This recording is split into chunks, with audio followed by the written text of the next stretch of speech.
Managerial analysis जो कि dominant portion है हमारे डिस्कशन का, ये कौन कौन से टॉपिक्स हैं मैनेजरियल एनालिसिस के अंदर, क्या क्या कवर होता है, talk about that. Then we discuss three important aspects to be covered in managerial analysis। जिसके पहले बात की हमने एक्सटर्नल एनवायरनमेंट की, एक्सटर्नल एनालिसिस की, then there is internal analysis and then there is ethical decision making। तो ये तीन important aspects हैं जो पहले 9 चैप्टर्स में आपके कवर हो रहे हैं। उसमें external analysis primarily talks about the external influences on the business।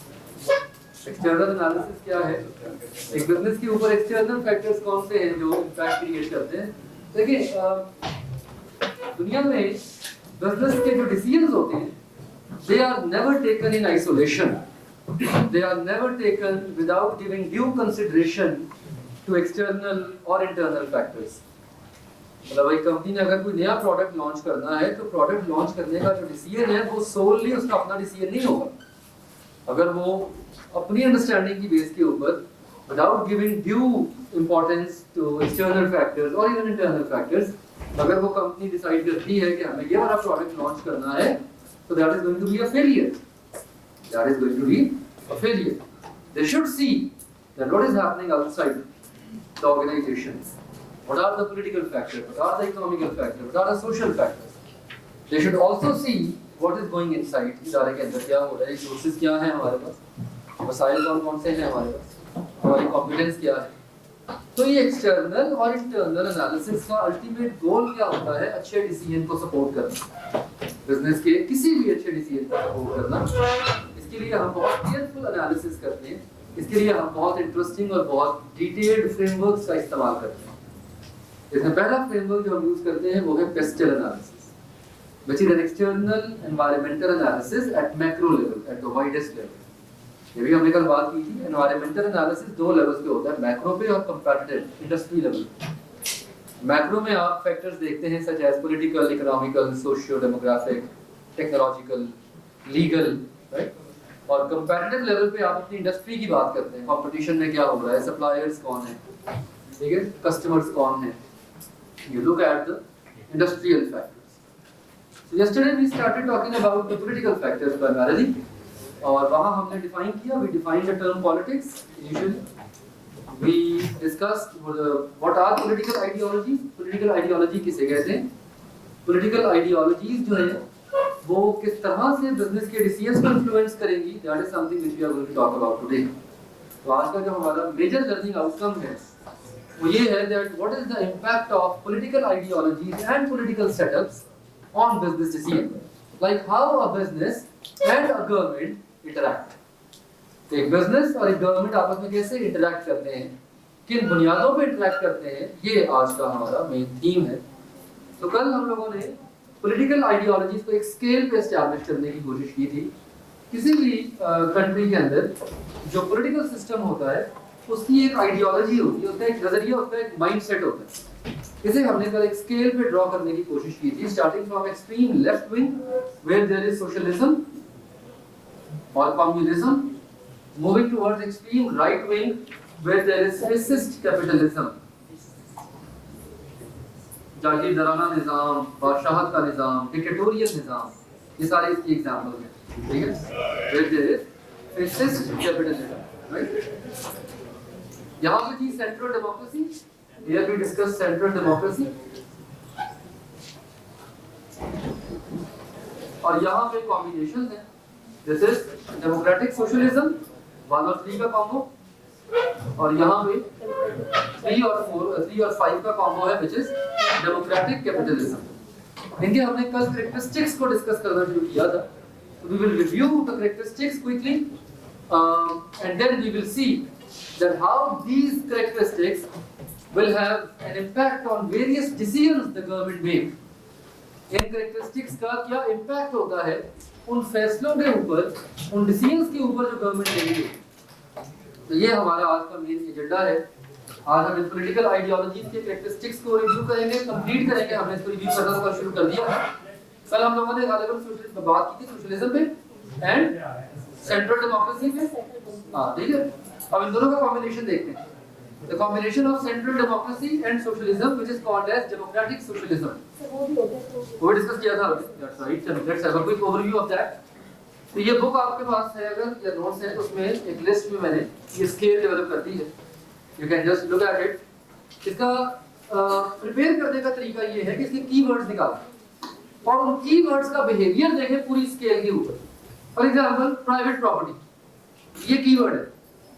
Left wing में private property is completely not allowed, but as you move toward the right wing private property allowed होती है. Maximum private property allowed होती है democratic capitalism के अंदर. इसी तरह freedom of production, यहाँ पे स्टेट के पास होती है, यहाँ पे प्राइवेट मीन्स होते हैं, राइट. इसी तरह डिस्ट्रीब्यूशन ऑफ वेल्थ, यहाँ पे इक्वल होती है, as you move to right unequal होती चली जाती है, इनइक्वालिटीज बढ़ जाती है.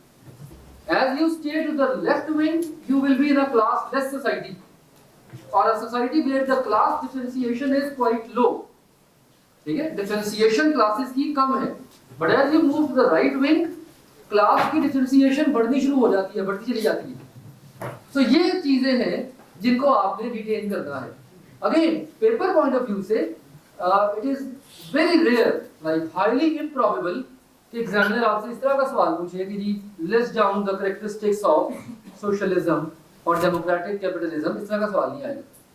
You will be given a scenario और उस सिनेरियो के अंदर आपको हिंट्स दे दिए जाएंगे.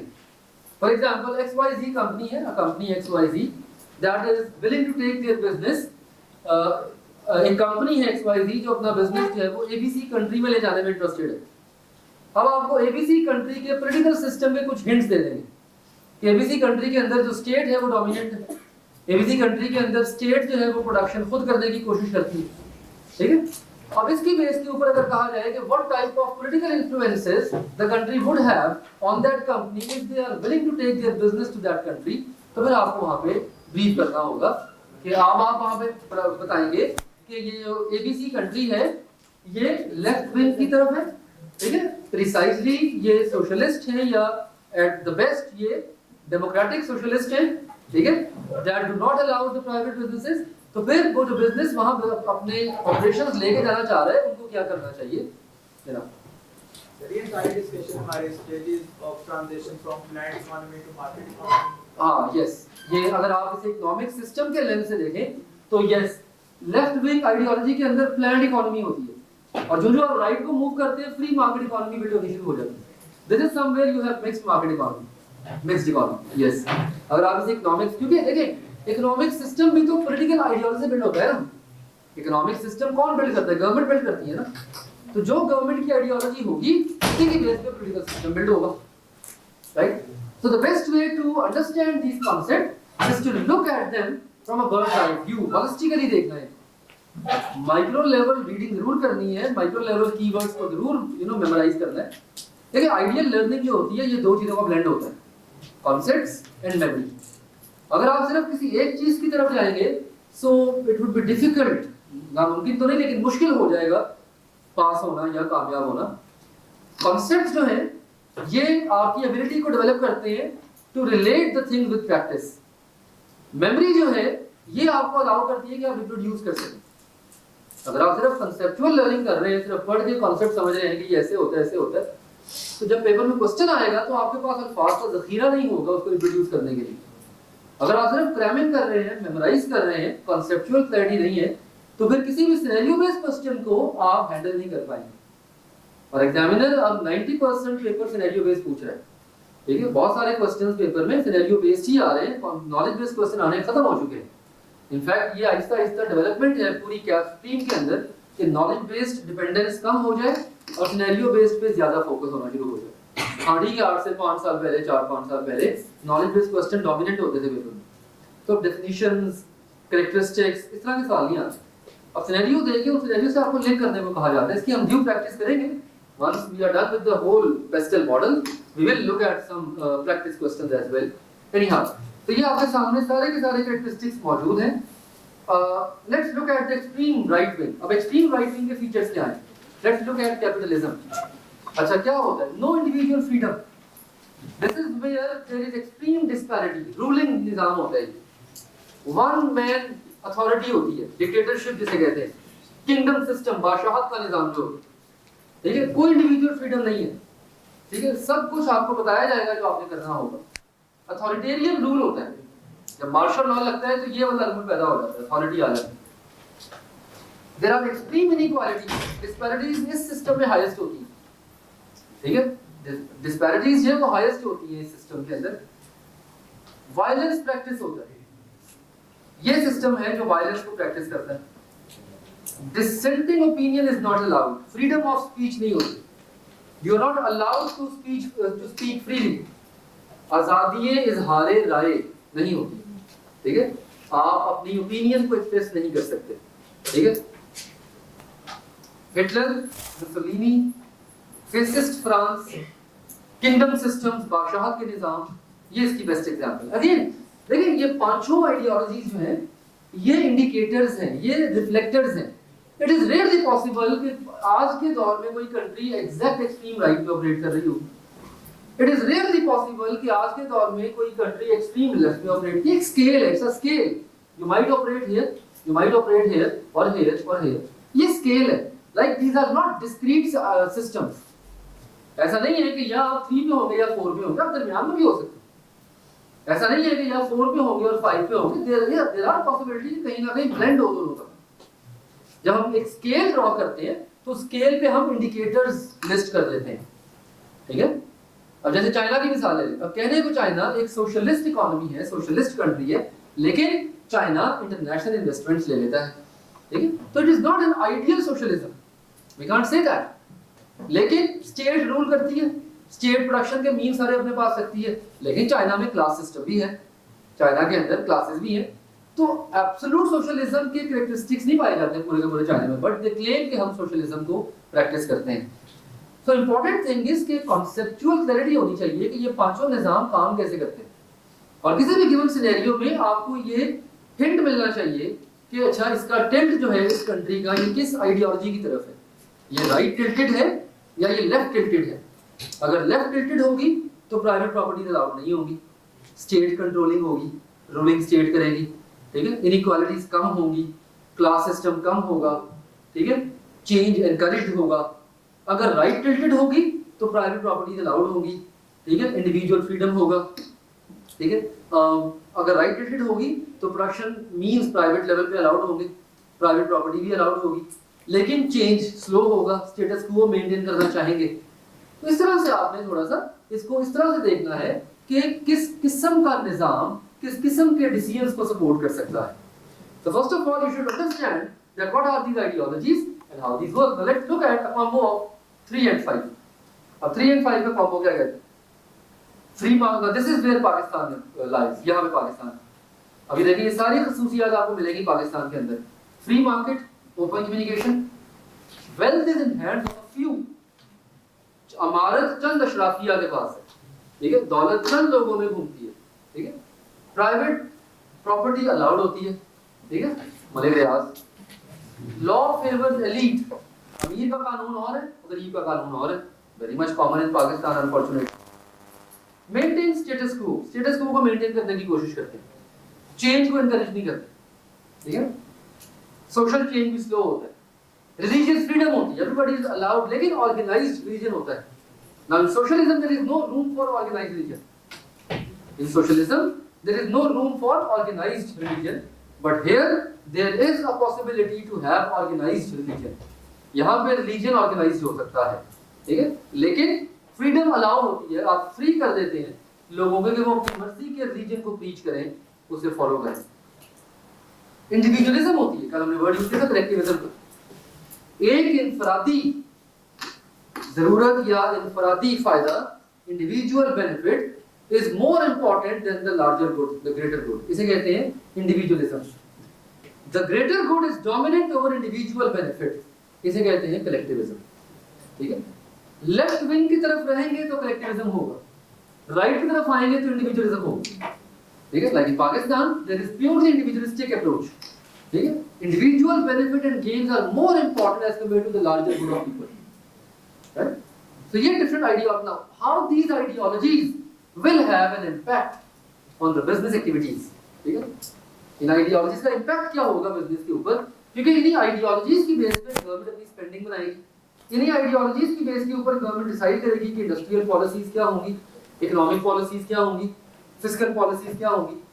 जितने भी गवर्नमेंट की पॉलिसीज होती हैं उनकी आइडियोलॉजीज पैदा होती है, जितनी भी गवर्नमेंट की पॉलिसीज होती हैं उनकी आइडियोलॉजी का नतीजा होती है।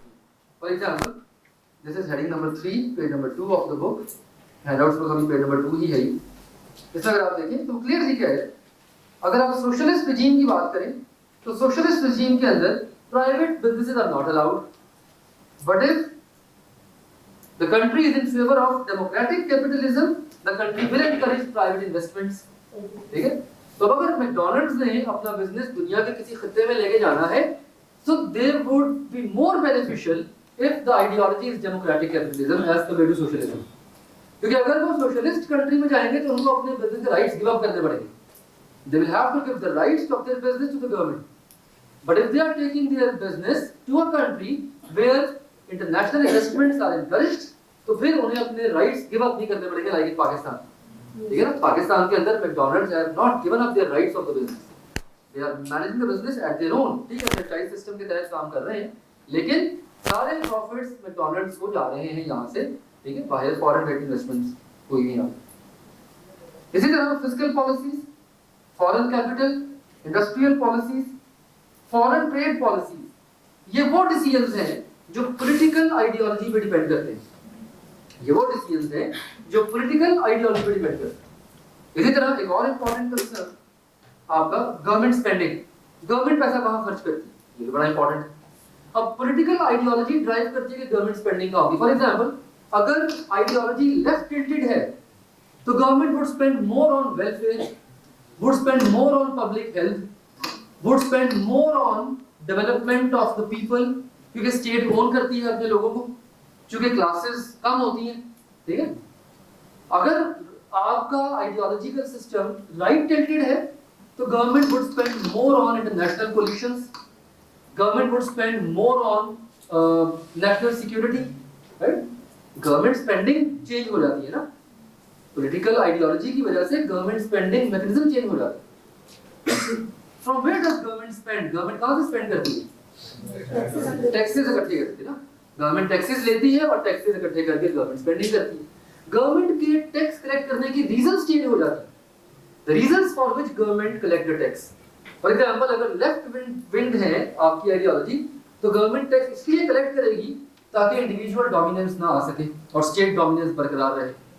ठीक है, लेकिन अगर राइट विंग है तो गवर्नमेंट टैक्स इसलिए कलेक्ट करेगी ताकि इंडस्ट्री को सब्सिडीज दे सके। इसी रीजन डिफरेंट हो जाता है, आपकी वजूहात बदल जाती है आपकी आइडियोलॉजी की बेस के ऊपर। So government collect tax for different reasons, for example you have a list of reasons here, to reduce income of private business, to spend on public welfare. अब गवर्नमेंट टैक्स इसलिए collect करती है कि वो public welfare पे spend करे, तो वो किस टिल्टेड आइडियोलॉजी की तरफ है, राइट या लेफ्ट, लेफ्ट की तरफ, टुवर्ड्स सोशलिज्म। ठीक है ना, एक्सरसाइज कंट्रोल। अच्छा, गवर्नमेंट टैक्स इसलिए कलेक्ट करती है ताकि कंट्रोल को एक्सरसाइज करे, तो भी लेफ्टिस्ट। ठीक है, स्टेट अपना स्टेट जो है वो अपना कंट्रोल मेंटेन करना चाहती है। गवर्नमेंट टैक्स इसलिए कलेक्ट करती है ताकि इंडस्ट्रीज को सपोर्ट करे, सब्सिडाइज करे, उनको फायदा पहुंचाए, तो फिर ये राइट विंग है। राइट, इसी तरह आपकी इकोनॉमिक पॉलिसीज हैं, लेबर लॉज हैं, ये भी आपके पॉलिटिकल आइडियोलॉजी पर डिपेंड करते हैं। इकोनॉमिक पॉलिसी दो किस्म की होती है, monetary policy and fiscal policy, पहले पढ़ी नहीं आपने, और लेबर लॉज। अब गवर्नमेंट अगर एक मिनिमम वेज रेट सेट कर दे तो बिजनेसेस को ऑटोमेटिकली अपने पेरोल सिस्टम अपडेट करने पड़ेंगे। राइट, अब ये भी डिसीजन गवर्नमेंट का होता है ना, हर साल जब बजट आता है, हर साल जब आपकी फिस्कल पॉलिसी अनाउंस होती है और बजट अनाउंस होता है which is the product of your fiscal policy, तो उसके अंदर मिनिमम वेज डिफाइन की जाती है। और फिर जैसे ही मिनिमम वेज डिफाइन होती है, जितने भी बिजनेसेस ऑपरेट कर रहे होते हैं सारे अपने पेरोल सिस्टम को अपडेट कर देते हैं। तो बहुत सारा इम्पैक्ट होता है पॉलिटिकल आइडियोलॉजीज का बिजनेस के ऊपर, in terms of spending, in terms of taxation, in terms of labour laws, in terms of economic policies, for example. ठीक है, इसी तरह इंटरनेशनल लेबर रेगुलेशंस भी देखनी होती हैं। आप जिस कंट्री में आप ऑपरेट कर रहे हैं वहां की लेबर रेगुलेशन आप पे ज्यादा इंप्लीमेंट होगी एज कम्पेयर टू आपकी लोकल कंट्री की लेबर रेगुलेशंस। अगर एक कंपनी पाकिस्तान में ऑपरेट कर रही है तो वो यहाँ की लेबर रेगुलेशन को फॉलो करेगी rather than bringing their labour regulation from the home country. ठीक है, सो ये वो तमाम इम्पैक्ट है जो बिजनेसेस के ऊपर आते हैं इन terms of a political ideological system, a political ideology. इसी तरह एक और important component international relationship, collaboration कहते हैं इसको। नाउ किस तरफ टिल्ट होगा आइडियोलॉजी का, तो इंटरनेशनल कोलैबोरेशन एनकरेज की जाएगी, right tilted, best possibly democratic capitalism. यहाँ this is where there would be the highest level of international coalition and collaboration. ठीक है, जितना आपका टिल्ट लेफ्ट की तरफ होगा, जितना आपका टिल्ट लेफ्ट की तरफ होगा, आप उतना कम एनकरेज करेंगे इंटरनेशनल रिलेशनशिप। इंटरनेशनल रिलेशंस आपके एनकरेज नहीं होंगे if you are left tilted. तो ये तमाम चीजें आपकी प्रिसाइजली डिफाइन करती हैं बिजनेसेस कैसे अफेक्ट होते हैं आइडियोलॉजी से। सर ये इंटरनेशनल इन्वेस्टमेंट की वजह से होते हैं ये रिलेशन? हाँ, वन ऑफ द रीजन, और भी वजूहत होती है। International investment is one of a factor of creating international relationship. It's not the only factor. इसीलिए सोशलिज्म की तरफ कम होती है। Exactly, it is not the only factor, it is one of the factor, but one of the dominating factors actually. क्योंकि किसी भी country के किसी दूसरे कंट्री के अंदर इंटरेस्ट तभी डेवलप होते हैं जब वहां से पैसा उस मुल्क में ट्रांसफर होता है, कैपिटल ट्रांसफर कहते हैं इसको। ठीक है ना, अगर अमेरिकन कंपनीज पाकिस्तान में इन्वेस्ट कर रही हैं तो तभी अमेरिकन स्टेक्स पाकिस्तान में हाई हो जाएंगे ना, अदरवाइज तो कोई स्टेक्स नहीं है आपके। तो yes, this is one of the dominating factor but not the only factor, so to say. ठीक है, ये वाहिद फैक्टर नहीं है but one of the dominating factors. Okay, what are the interactions of different businesses with the government? Businesses की government के साथ interactions जो हैं वो 3 लेवल्स पे होती है। बिजनेसेस गवर्नमेंट के साथ इंटरेक्ट करते हैं 3 लेवल्स के ऊपर। सबसे पहले financial incentive. Financial incentive, businesses चाहते हैं कि गवर्नमेंट उन्हें फाइनेंशियल इंसेंटिव प्रोवाइड करे इन terms of subsidies, in terms of tariffs. ठीक है, let's say low tariff of energy, बिजली के रेट्स कम इंडस्ट्री के लिए, लेट्स से। ठीक है, और अगर गवर्नमेंट इंसेंटिवाइज नहीं करती तो बिजनेसेस जो है वो फिर थ्रेट कर सकते हैं कि हम ऑपरेट नहीं करेंगे, we might quit the city और द स्टेट और इवन द कंट्री, हम इस कंट्री में ऑपरेट नहीं करेंगे। And vice versa government businesses को इन्फ्लुएंस करती है कि वो अपनी कॉर्पोरेट सोशल रिस्पांसिबिलिटी पूरी करें, CSR। या आगे बढ़ेंगे 9th चैप्टर में टॉपिक आएगा कॉर्पोरेट सोशल रिस्पांसिबिलिटी का, CSR कहते हैं।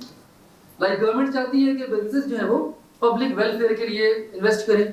ठीक है ना, तो स्कूल्स बनाएं, डिस्पेंसरीज बनाएं, कोई हॉस्पिटल्स बनाएं।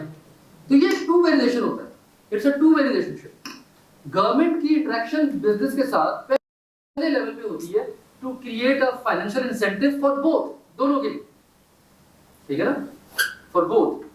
बिजनेस चाहेगा कि गवर्नमेंट उसे इकोनॉमिक लेवरेज करे, इकोनॉमिकली लेवरेज करे, उसकी इकोनॉमिक लेवरेजिंग में हेल्प करे। क्योंकि देखिए बिजनेसेस एब्सोल्युटली गवर्नमेंट को इन्फ्लुएंस नहीं कर सकते, ऐसा पॉसिबल नहीं है, करते हैं इन्फ्लुएंस, लॉबिंग होती है।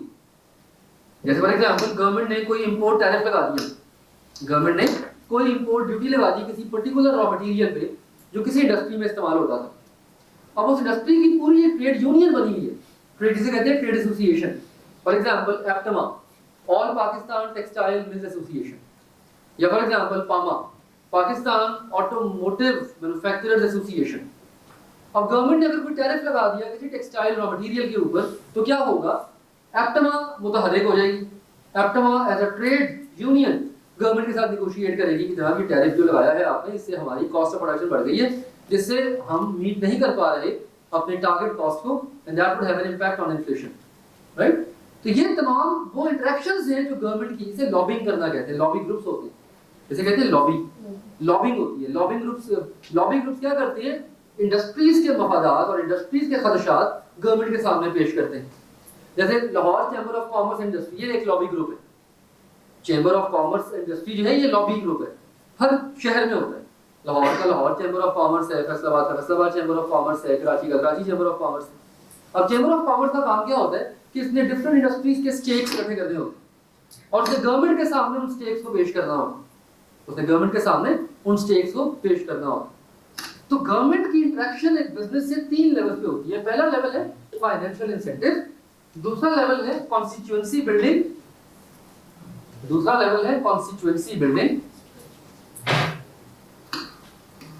एक अलायंस बनाना, एक इंटरैक्टिव मैकेनिज्म क्रिएट करना, और तीसरा लेवल है ट्रेड एसोसिएशन, तीसरा लेवल है ट्रेड एसोसिएशन।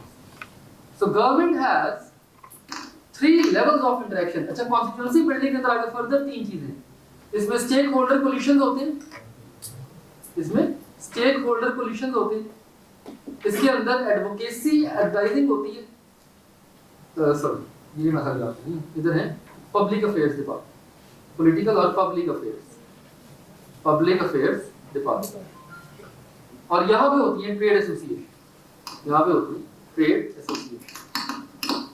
तो गवर्नमेंट की 3 लेवल्स पे इंटरेक्शन होती है बिजनेसेस के साथ, और ये तमाम की तमाम जो इंटरेक्शन है ये डोमिनेट हो रही होती है पॉलिटिकल आइडियोलॉजी से, ये डोमिनेट हो रही होती है आपके पॉलिटिकल आइडियोलॉजी माइंडसेट से कि गवर्नमेंट कैसे इंटरेक्ट करेगी बिजनेस के साथ। फॉर एग्जांपल कॉन्स्टिट्यूएंसी कहती है म्यूचुअली बेनिफिशियल रिलेशनशिप, ऐसा रिलेशन जो दोनों को फायदे से, इसके लिए हम एक और टर्म इस्तेमाल करते हैं, इसे अलायंस भी कहते हैं, इसे अलायंस भी कहते हैं। A mutual beneficial relationship where 2 parties will come together to achieve some common ground. ठीक है? For example, गवर्नमेंट ने कोई ऐसा डिसीजन लिया that had an impact on the business activities, तो आप स्टेक होल्डर कोलिशन क्रिएट करेंगे। कोलिशन कहते हैं ग्रुप बंदी को, उर्दू में से कहते हैं धड़ा बनाना, ठीक है, ग्रुप्स बनाना। आप स्टेक होल्डर कोलिशन बनाएंगे ताकि आप कलेक्टिव वॉइस रेज कर सकें किसी ना किसी ऐसी एक्टिविटी के अगेंस्ट जो आपके हाथ में नहीं है। एम्प्लॉयज इकट्ठे कर लेंगे, यानी अगर आप माइक्रो लेवल पे देखें, फॉर एग्जांपल एक फैक्ट्री जो है वो एम्प्लॉय की सैलरीज नहीं बढ़ा रही, जिसकी वजह से क्या होता है, एम्प्लॉय एसोसिएशन हड़ताल कर देती है, एम्प्लॉयज मिलकर हड़ताल कर देते हैं। तो that is also a collision, ये भी कोलिशन है, ये भी कोलिशन है ना, एम्प्लॉय का कोलिशन बना हुआ है एम्प्लॉय। इसी तरह बड़े पैमाने के ऊपर स्टेक होल्डर कोलिशंस बनते हैं, different stakeholders, suppliers, manufacturers, employees, different stakeholders इकट्ठे हो जाते हैं और कोलिशन बना के फिर डिमांड्स पुट करते हैं। इसी तरह advocacy advertisement,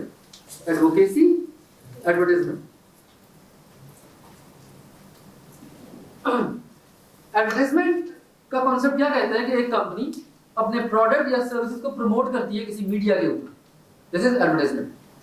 advocacy advertisement is when a company propagates a controversial political issue on media। जब एक बिजनेस किसी कंट्रोवर्शियल, इसके ऊपर 1 नंबर का मल्टीपल चॉइस क्वेश्चन आया था अभी पेपर में मार्च में, last month, 1 mark MCQs was there.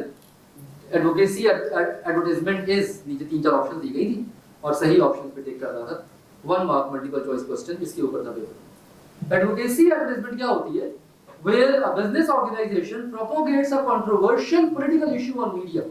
और मीडिया तो आजकल वैसे ही इतना मुतहर्रिक है, इतना ओपन है, वायरल एकदम चीज होती है, तो फिर गवर्नमेंट भी थोड़ी सी रिलक्टेंट हो जाती है कि अच्छा कोई ऐसा कंट्रोवर्शियल डिसीजन नहीं लेना कि बिजनेसेस जो है वो एकदम हमारे अगेंस्ट मीडिया पे चले जाएं, ओपन फोरम पे चले जाएं, राइट। इसी तरह ट्रेड एसोसिएशन, जैसे अभी एग्जांपल दी APTMA, all Pakistan textile mill association, PAMA Pakistan automotive manufacturers association, right, chamber of commerce, ये सारे के सारे वो एसोसिएशंस हैं जो पब्लिक इंटरेस्ट जो है उनको प्रोटेक्ट करती हैं। आइडियली लॉबिंग जो होती है वो यही करती है, ये लॉबिंग करती है। ट्रेड एसोसिएशन का काम होता है लॉबिंग करना। लॉबिंग का मतलब होता है इंडस्ट्री के इंटरेस्ट को गवर्नमेंट तक पहुंचाना। लॉबिंग करने का मतलब क्या होता है, इंडस्ट्री के जो इंटरेस्ट होते हैं उन्हें गवर्नमेंट बॉडीज तक पहुंचाना, गवर्नमेंट को आगाह करना कि इंडस्ट्री के इंटरेस्ट क्या है, इसे लॉबिंग करना कहते हैं। एंड देन अब तो बाकायदा जो बड़े बड़े इदारे हैं उन्होंने बाकायदा पब्लिक या पॉलिटिकल अफेयर डिपार्टमेंट्स बनाए होते हैं अपने बिजनेस के अंदर, जिनका काम ही होता है कि उसने पॉलिटिकल अफेयर्स को हैंडल करना होता है। बड़े इदारे जो है they have already induced political affairs department और public affairs department in the businesses, और इन डिपार्टमेंट का काम क्या है कि उन्होंने गवर्नमेंट से जो भी मामलात हैं वो डील करने होते हैं। Nestle, Unilever, Procter and Gamble, इन सब के अंदर पब्लिक अफेयर्स डिपार्टमेंट एग्जिस्ट करता है, that develop and that handle different negotiations, different arguments with the government bodies, right. So government businesses कभी भी आइसोलेशन में ऑपरेट नहीं करते। बिजनेसेस के ऊपर गवर्नमेंट का इंपैक्ट बहुत होता है, डीप रूटेड इंपैक्ट होता है, और ये डीप रूटेड इंपैक्ट जो होता है ये बड़ा इंपॉर्टेंट होता है समझना इसको, इसको डेवलप करना, इसके ऊपर अमल करना। और ये टू वे रिलेशन होता है, बिजनेसेस गवर्नमेंट को इन्फ्लुएंस करते हैं एंड वाइस वर्सा, गवर्नमेंट जो है वो बिजनेसेस को इन्फ्लुएंस करती है। It's a two way relationship, it's not one way relationship, ये टू वे रिलेशनशिप होता है, ठीक है। और तभी इसको हम डेवलप करते हैं, समझते हैं और इसकी बेस पे हम डिसीजन मेकिंग करते हैं। सो बेसिकली पॉलिटिकल फैक्टर्स को समझते हुए, लाइक अगर आप देखें, it's a very handy chapter, it's hardly 2 और 3 पेजेस मैक्सिमम। इसमें प्राइमरीली हमने समझना क्या है कि पॉलिटिकल आइडियोलॉजीज क्या होती है। नंबर 1, आइडियोलॉजीज का इम्पैक्ट बिजनेस के ऊपर कैसे आता है, through government spending, through taxation, through economic policies and labour laws, through international relationship.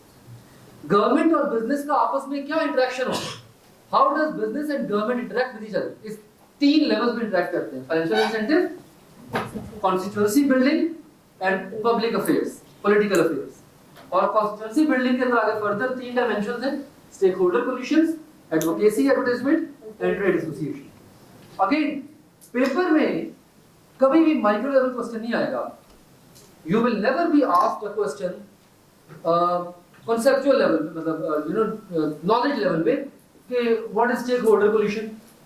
हाँ, एमसीक्यूज की हद तक डिफाइन करने को कहा जा सकता है, वो भी डेफिनेशन दी जाएगी, आपको सिर्फ पिक करनी होगी सही डेफिनेशन। जैसे अभी रिसेंटली लास्ट मंथ में एडवोकेसी एडवर्टाइजमेंट पे 1 मार्क का एमसीक्यूज था, 1 मार्क। इस चैप्टर में से 2 एमसीक्यूज आए थे पेपर में, एक यहाँ से था और एक था सेंट्रल डेमोक्रेसी में से। एक कैरेक्टरिस्टिक दे दिया था और सार पूछा था बताइए ये कैरेक्टरिस्टिक जो है ये किस पर्टिकुलर सिस्टम का है, तो 1 mark multiple choice question was there, ठीक है। तो ये अभी चूंकि नया सब्जेक्ट है, इसका पास्ट पेपर एनालिसिस अभी डेवलप करने में कुछ वक्त लगेगा, 2-3 अटेम्प्ट्स के बाद, लेकिन स्टिल दोनों पेपर होते जाएंगे। या टॉपिक बाय टॉपिक में आपको हाईलाइट करता जाऊंगा कि कौन सा टॉपिक ऑलरेडी पेपर में टेस्ट हो गया है, ठीक है।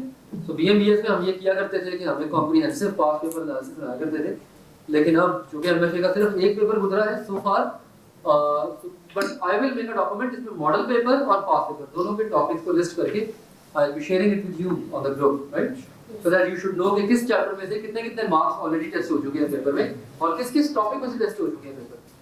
तो कम से कम मॉडल पेपर का और मार्च 2022 के पेपर का डॉक्यूमेंट में शेयर करूंगा आपके साथ। Last topic is just skimming and reading. Political system of Pakistan. Pakistan का पॉलिटिकल सिस्टम अभी तक किन किन अदवार से गुजरा है, पाकिस्तान का पॉलिटिकल सिस्टम अभी तक किन किन अदवार से और किन किन डिफरेंट डायनामिक से गुजरा है। अगेन नॉलेज बेस्ड क्वेश्चन नहीं आना इसमें से पेपर में आएगा, आपने तो इसको बहुत ज्यादा इंट्रेंच किया है अपनी किताब में, वो तो लगता है पाक स्टडी पढ़ रहे हैं, ठीक है।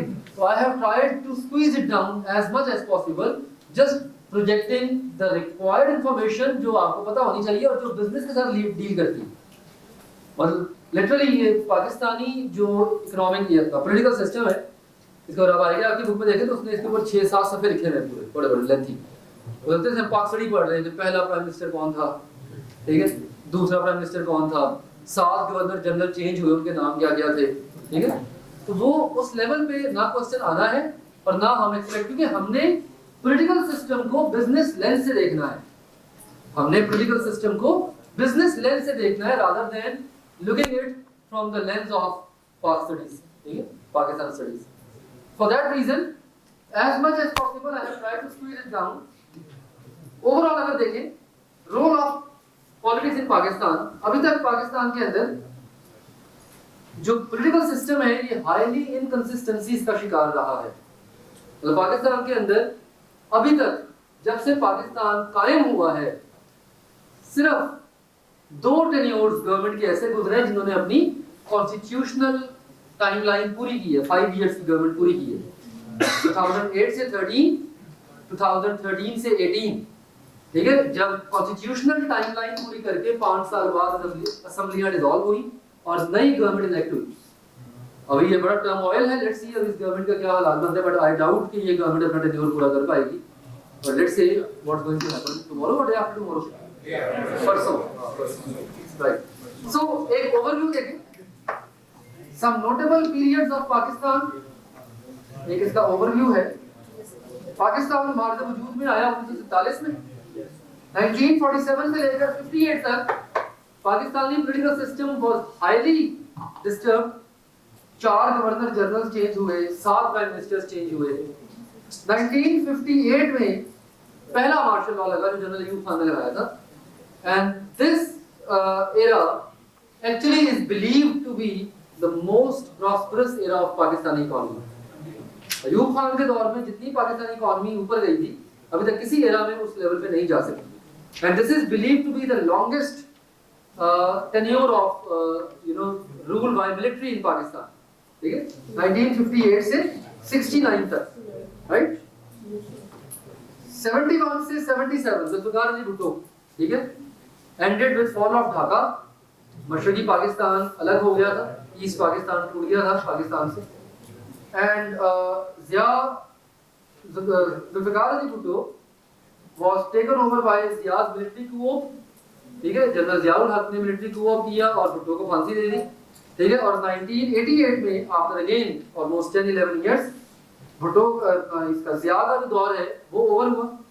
1988 से लेकर 1999 तक ये 11 साल पाकिस्तान के मोस्ट तबाहकुन साल थे, ठीक है। इकोनॉमिकली, फाइनेंशियली, इंटरनेशनली और हर लिहाज से पाकिस्तान ने सबसे ज्यादा इस एरा में अनफॉर्चुनेटली लूज किया है, जिसमें 2 दफा गवर्नमेंट की पीपल्स पार्टी ने और 2 दफा गवर्नमेंट की नून लीग, ठीक है, 1988 से 1999। लेकिन दोनों दफा कोई गवर्नमेंट का टेन्योर पूरा नहीं कर सकी, कोई गवर्नमेंट का टेन्योर पूरा नहीं कर सकी। इसके दरमियान इंटरिम गवर्नमेंट को रही होगी, सब इंटरिम सेटअप रहा होगा। 1999 में मुशर्रफ आया, मुशर्रफ ने आकर फिर मिलिट्री coup लगाया, चौथा मार्शल लॉ लगाया पाकिस्तान की हिस्ट्री में। और उसके बाद 2008 तक सदारती रेफरेंडम करा के सदर बन गया।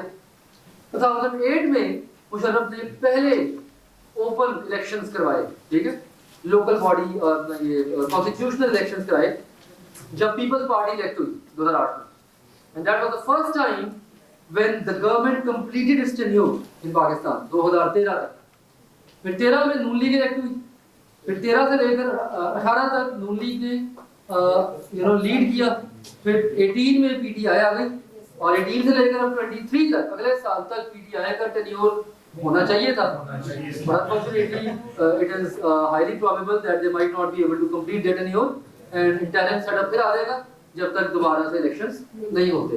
तो ये जो सारे के सारे एराज गुजरे हैं पाकिस्तान में, इन एराज के अंदर कुछ नोटेबल डेवलपमेंट्स देखें। इन एराज के अंदर again paper point of view से you will never be asked knowledge based question कि किस एरा में क्या हुआ था, लेकिन बिजनेस सेंस को सामने रखते हुए कम से कम इंडिकेशन पता होनी चाहिए कि पाकिस्तान ने किस एरा में सबसे ज्यादा इकोनॉमिक डेवलपमेंट की थी, पाकिस्तान के अंदर इंडस्ट्रीज को किस एरा में सबसे ज्यादा डेवलपमेंट मिली थी। इस लेवल में आपने जरूर मेमोरी रिटेन करनी है, not memorizing it word to word, but at least you should be able to keep the thing at such level. For example, 1947 to 1958 economic development बहुत slow थी पाकिस्तान में, political instability बहुत high थी, ठीक है। The economy was also highly affected when the water into Indus River was stopped by India in 1948 और फिर वो सिंध तास का मुआहदा हुआ था जो आज तक हम भुगत रहे हैं अनफॉर्चुनेटली, ठीक है। अयूब खान आया था, पढ़ा था ना सिंध तास का मुआहदा। हमें कभी किसी ने नहीं बताया कि ये मुआहदा क्यों हुआ था, हमें सिर्फ याद किया था कि ये हुआ था, मुझे भी नहीं पता क्यों हुआ, क्योंकि मुझे भी बताया गया था कि ये हुआ।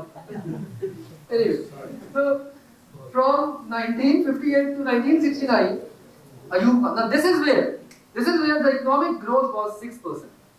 Not ever in Pakistan the economy of the country has grown to this extent. Okay? This was the era when production boomed in Pakistan.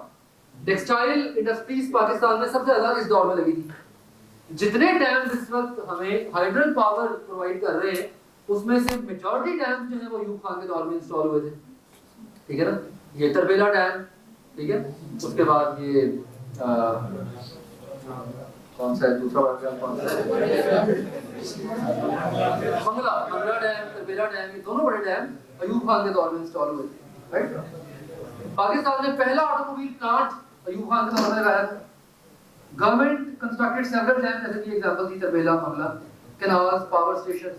Agricultural sector बड़ा बूस्ट हुआ था, पर कैपिटा इनकम बहुत ऊपर गई थी, ठीक है। लेकिन इसके साथ साथ पॉलिटिकल अनरेस्ट भी क्रिएट हुआ था, क्योंकि दुनिया में कभी मिलिट्री कू ऑफ अच्छा नहीं माना जाता। दुनिया के अंदर दो पाकिस्तान ने हमेशा मिलिट्री कू ऑफ में ही इकोनॉमिक ग्रोथ हाई शो की है, लेकिन दुनिया के अंदर अगर देखा जाए तो military coup off is never thought to be a good indicator. International relations आपके खत्म हो जाते हैं, बहुत कम हो जाते हैं।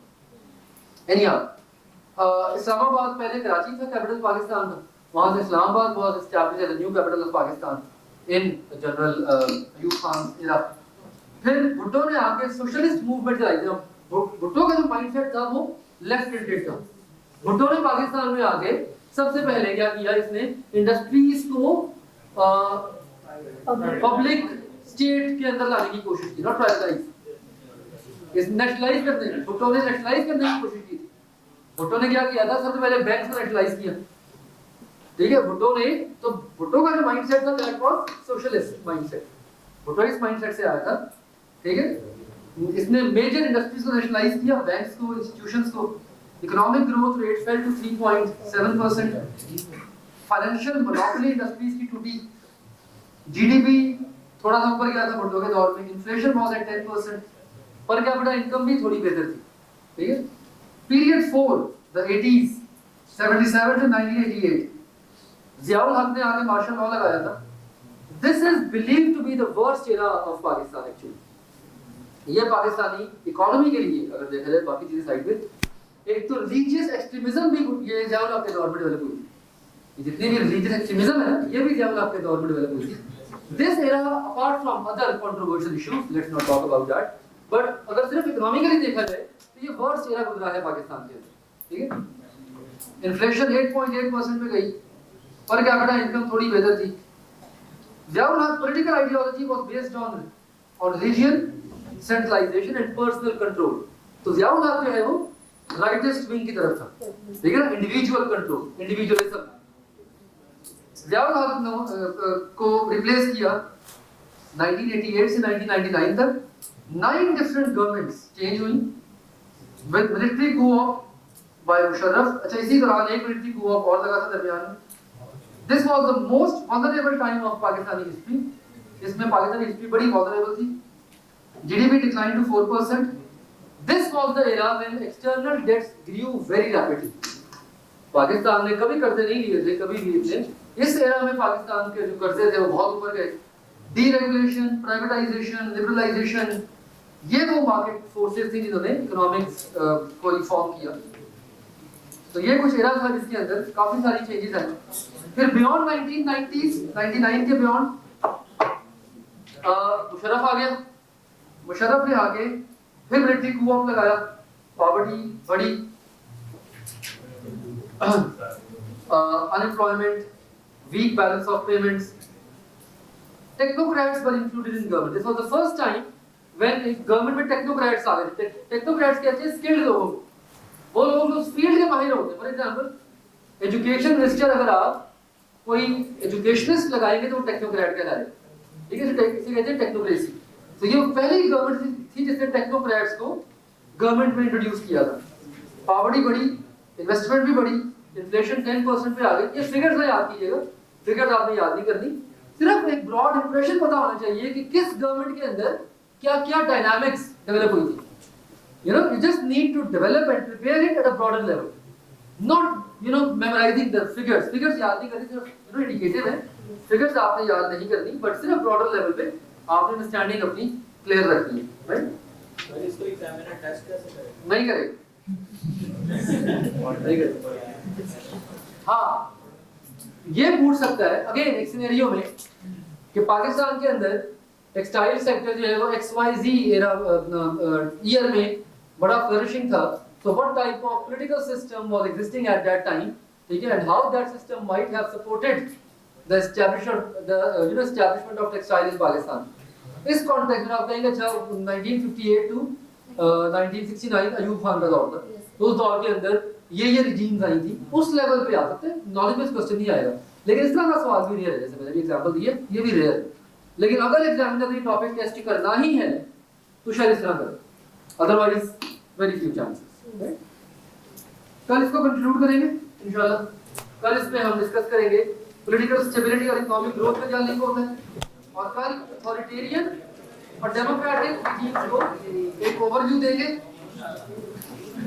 ठीक है जी, और कल इकोनॉमिक फैक्टर्स के बाद आगाज कर देंगे। 3 वीक्स में तकरीबन 2 से 3 वीक्स का टारगेट है पेस्टल मॉडल के ऊपर। पेस्टल हम इंशाल्लाह 2 to 3 वीक्स में कवर कर देंगे, ठीक है। जैसे कल हम इकोनॉमिक फैक्टर स्टार्ट करते हैं तो अपनी क्लास के शुरू में या एक लेक्चर के बाद पेस्टल आप देखें तो बड़ा स्क्वीज मॉडल है बुक के अंदर, क्योंकि इसको हमने केस बेस देखना है, इसको हमने केस स्टडी लेवल पे देखना है। एनी क्वेश्चन, कोई सवाल? हाँ जी, कंट्रोवर्सी कहते हैं कोई ऐसी चीज जो डिसएग्रीमेंट्स क्रिएट करे दो पार्टीज के दरमियान। ये क्लैश ही होता है ना। कोई ऐसा पॉलिटिकल इशू जो कंट्रोवर्शियल है, जो डिसएग्रीमेंट्स क्रिएट कर रहा है, उसे मीडिया पे ले जाना, इसे कहते हैं एडवोकेसी एडवाइजिंग, राइट? सॉरी, या बात सुनिए जरा प्लीज। लेफ्ट विंग होती है, बिल्कुल होती है, क्योंकि यहाँ पे भी, लेकिन महदूद होती है, कम होती है। मैंने जैसे अभी कहा कि एब्सोल्यूट सोशलिज्म तो पॉसिबल नहीं है ना, होती है लेकिन थोड़ी सी लिमिटेड, महदूद होती है। Any question? चलो कल इंशाल्लाह कंटिन्यू करते हैं।